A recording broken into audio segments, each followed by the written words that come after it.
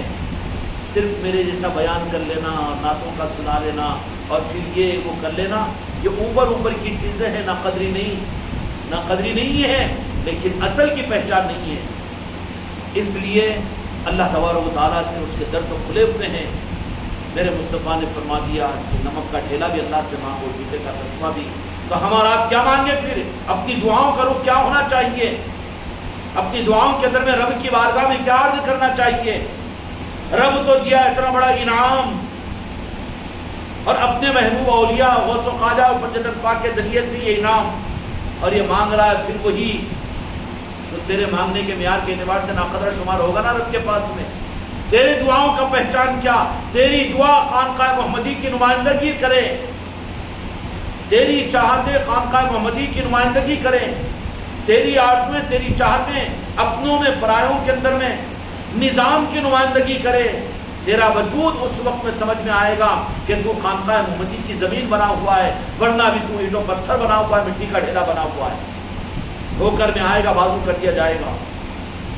اس لیے مٹی بن جاؤ، یہاں پر مٹی بن جاؤ. کیا بن جانا؟ مٹی بن جانا. ہماری تمنا، ہماری چاہتیں، ہماری آرزویں. اس سے آگے کا میں نے روح دے دیا کہ خواجہ جی کے پاس میں جاؤ، رب کی بارگاہ میں جاؤ، میرے مصطفیٰ سے مانگو، اولیاء سے مانگو. تو اپنی زندگی میں تو اپنے آپ کو صحیح نہیں کر سکے، سوچ کر پھونک کر قدم رکھتے رہے کیا ہوگا کہ کیسا کہ دھک دھوپ کے اندر میں رہے. لیکن مرنے کے بعد میں تو کسی کا ڈر نہیں ہوگا. یا اللہ مرنے کے بعد بھی ہم کو ہمارے نظام کے دنیا میں ظاہر کرنے، اس کو پھیلانے کے لیے ہم کو مرنے کے بعد کی زندگی میں بھی موقع دے دے. یہ ہونا کہ نہیں ہونا؟ یہ ہونا کہ نہیں ہونا؟ اور جو وہ مانگنا شروع کر دے پھر اس کو آسان ہو جائے گا نا. کیا آسان ہو جائے گا؟ یہاں پر اپنے آپ کو صحیح کرنا آسان ہو جائے گا، یہاں اپنے آپ کو نظام کی مٹی بنا لینا آسان ہو جائے گا. پھر اپنی کوئی پہچان، اپنی کوئی شناخت باقی نہیں رکھے گا. اپنی پہچان، اپنی شناخت صرف نظام، یہ میرے غوث و خواجہ کی عطا کو بنا لے گا. وہ اللہ تعالیٰ اس سب کے ساتھ ہم کو آگے بڑھنے کی اور ہماری صحیح تربیت فرمائے، اور اس نظام کو اپنے آپ کو حوالے کرنے کی توفیق عطا فرمائے. وحق لا الہ